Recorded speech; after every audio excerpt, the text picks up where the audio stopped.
తెలంగాణ కాంగ్రెస్ లో పూలమాలలతో స్వాగతించిన వారికి కుర్చీలు దొరికినా పూలమాలలను మోసిన వారికి మాత్రం గౌరవపు మాటలే తప్ప పదవి రూపంలో సీటు దక్కడం లేదని నల్గొండ కాంగ్రెస్ నాయకుల గుండెల్లో అసంతృప్తి మంటలు రేగుతున్నాయి. ఎన్నికల ముందు నీకు మంత్రి పదవి ఖాయం అంటూ పబ్లిక్ గా హామీ ఇచ్చిన ముఖ్యమంత్రి రేవంత్ రెడ్డి ఇప్పుడు మాత్రం ఆ మాటలు మర్చిపోయి ఖమ్మం జిల్లా వైపు వరుసగా ముగ్గురికి మంత్రిపీఠం ఇవ్వడంతో నల్గొండకు మాత్రం శూన్యం అనే తాలూకు నిర్ణయం తీసుకోవడం జిల్లాలో అంతర్యుద్ధానికి తెరలేపింది. ఈ వ్యవహారంపై కోమటిరెడ్డి రాజగోపాల్ రెడ్డి అసహనం బహిరంగంగానే వ్యక్తం చేస్తున్నారు. కొద్ది రోజుల క్రితం రేవంత్ నేను 10 ఏళ్లు సీఎంగా ఉంటాను అని మీడియా ముందు చెప్పిన వ్యాఖ్యలను గుర్తు చేస్తూ నీకు 10 ఏళ్లు సీఎంగా ఉండే ధైర్యం బాగుంది, కానీ ఆ 10 ఏళ్లలో అయినా నల్గొండ జిల్లాకు మంత్రి వస్తాడా, లేక 10 ఏళ్లు ఈ జిల్లా కాంగ్రెస్ నేతలు కుర్చీల కోసం వర్షం కోసం ఎదురు చూసే రైతుల్లాగా ఆకాశం వైపు చూస్తారా అని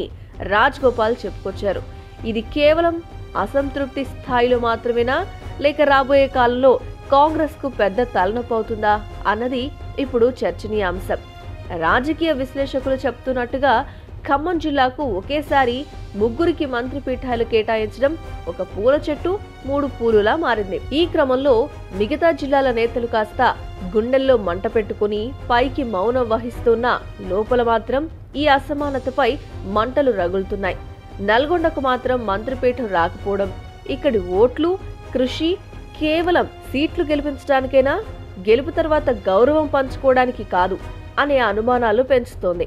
నల్గొండ కాంగ్రెస్ నేతల భావన ఏంటి అంటే, మొక్క మేం నాటాం, నీళ్లు మేం పోసాం, కానీ పండ్లు మాత్రం ఖమ్మం వైపు తీసుకెళ్లి పంచారు. ఎన్నికల ముందు రేవంత్ ఇచ్చిన హామీ ఇప్పుడు నెరవేరకపోవడం స్థానిక కార్యకర్తల్లో నిరాశను మరింత పెంచుతోంది. ఈ అసంతృప్తి కేవలం మాటలకే పరిమితమవుతోందా, లేక 2029 ఎన్నికల నాటికి కాంగ్రెస్ కు ఊహించని కష్టాలు తెచ్చిపెడుతుందా? నల్గొండలోని మంత్రిపీఠం కరువు ఇంకా కొనసాగితే ఈ మంటలు ఒక్కరోజు పెద్ద అగ్ని ప్రమాదంగా మారి పార్టీ భవిష్యత్తును బూడిద చేయొచ్చని రాజకీయ విశ్లేషకులు చెప్తున్నమాట. ఈ విషయంపై మీ అభిప్రాయాన్ని తెలియజేయండి. ఇలాంటి మరిన్ని విషయాల కోసం ఇప్పుడే టీ చౌరస్తా ఛానల్ ను సబ్స్క్రైబ్ చేసుకోండి. Thanks for watching.